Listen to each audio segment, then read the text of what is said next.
देखो, अगर time frame को लेकर तुम लोग कंफ्यूज हो ना, फिर बताते हैं।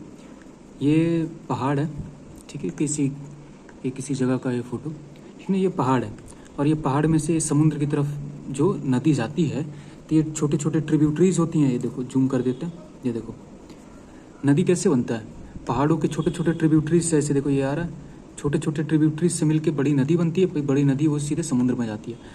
तो जैसे अगर तुम एक बार एरियल पर्सपेक्टिव से देखो, मतलब आसमान से एक बार देख ले रहोगे कि नदी का रास्ता कहाँ पे है, और फिर तुम यहाँ पे नाव लेके जब बैठोगे तो तुम यहाँ आसानी से चले जाओगे। फिर तुम्हें पता है कि जाना किधर है, किस डायरेक्शन में जाना है, किधर जाना है, किधर जाएगी नदी। तुम्हें डायरेक्शन की चिंता नहीं होगी, आराम से यहाँ बोट लेकर बैठोगे, सट दे से पूरा निकल जाओगे। अब मान लो कि तुम एरियल आसमान से देखे ही नहीं कि नदी का स्ट्रक्चर कैसा है, जाता किधर है, तो फिर तुम नाव लेकर बैठे रहोगे तो फिर फुल स्पीड में नहीं चला पाओगे। इधर उधर बार बार डायरेक्शन को लेकर चिंतित रहोगे कि किधर आगे मुड़ेगा, आगे के चल के किधर मुड़ेगा, ठीक ना। तो इसमें क्लियर नहीं रहेगा रास्ता। तो ऐसे ही रास्ता क्लियर करने के लिए दिखाते हैं तुम्हें। आना है तुम्हें ऐसे, जैसे ये देख लो, ये जो है छोटे टाइम फ्रेम पे मैंने बना रखा है।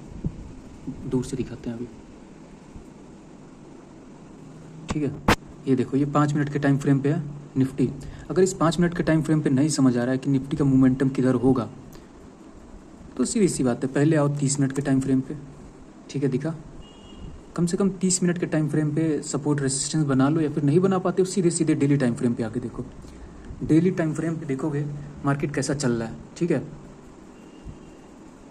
ये देखो, मार्केट यहाँ से ऐसे आ रहा है, थोड़ा ऊपर गया, फिर नीचे आया, फिर ऊपर जा रहा है, फिर नीचे आ रहा है। ये 100 EM है, नहीं 120 है, हाँ। तो उसको, इसका सपोर्ट लेते हुए वापस से ऊपर गया, फिर नीचे आया, फिर EMA का सपोर्ट लेके फिर ऊपर गया। इसका मतलब क्या, फिर से थोड़ा सा ये ऊपर जाएगा, जो नीली वाली लाइन है 25,100, हो सके कल यहाँ पे टच करेगा, फिर वापस से नीचे आएगा, ऐसे ही तो चलेगा। तो बड़े टाइम फ्रेम पे ये हो गया, ठीक है। ये देखो, ये एक कैंडल डेली टाइम फ्रेम का है। तो फिर यहाँ से वापस से EMA को टच करके ऊपर जा रहा है, फिर यहाँ से 25,100 वाली लाइन है, ये देख सकते हो 25,100। इस वाली लाइन को हो सके कल टच करे, फिर वापस से इसका डायरेक्शन के नीचे की तरफ ही रहेगा। अब देखते हैं छोटे टाइम फ्रेम पे आके, जैसे 1 आवर टाइम फ्रेम पे। 1 आवर टाइम फ्रेम पे देखा, ये देखो बुलिश कैंडल दिख रहा है ना, ये, हाँ, ये बुलिश कैंडल है। वापस से मैं जैसा मैंने बोला कि ये 25,100 की तरफ ये है, तो हो सके ऊपर जाए थोड़ा सा कल, और फिर वहाँ से नीचे की तरफ है। अब ये कैंडल भी बुलिश बना दिया है।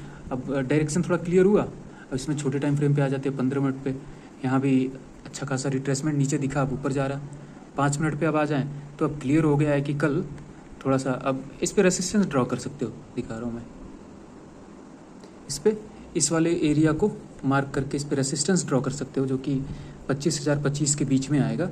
हो सके वहाँ से छोटा सा रिट्रेसमेंट ले और फिर वहाँ से ऊपर की तरफ जाए 25,100, वहाँ से ये सब रेसिस्टेंस जोन हो गया। फिर यहाँ पे सेलिंग कैंडल बनेगा तो फिर मार्केट नीचे की तरफ आएगा, क्योंकि डेली टाइम फ्रेम पे ये बड़ा रेसिस्टेंस की तरह काम कर रहा है। फिर वहाँ से नीचे की तरफ आएगा।